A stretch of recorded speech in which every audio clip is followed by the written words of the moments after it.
વરણ વૈસલે દી હવે ફેર 1100 વાળા બૂટ લીધા અને તો એમ થઈ ગયું પણ હાસી તો આજ છે લ્યો. તારા પાર્સલ એટલે અઠવાડિયામાં 2 પાર્સલ હોય તારા.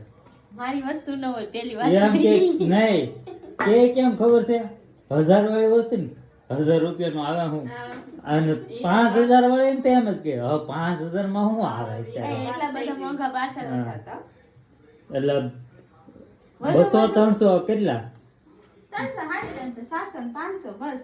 હા ભાઈ હા લે હું આ ભયા એટલે એ તો મને ખબર છે કેટલાનું હોય પાર્સલ 300-400 કઈ નક્કી જ ન હોય એ વધુ 100 વાળો તો હોય જ તે ઈથી નીચે તો મેં લગભગ લીધું જ નહીં એક ફેરું લીધું તો એ 93 રૂપિયાનું હતું એમાંય તો 8 જ રૂપિયા ઓછા હતા ખાલી 100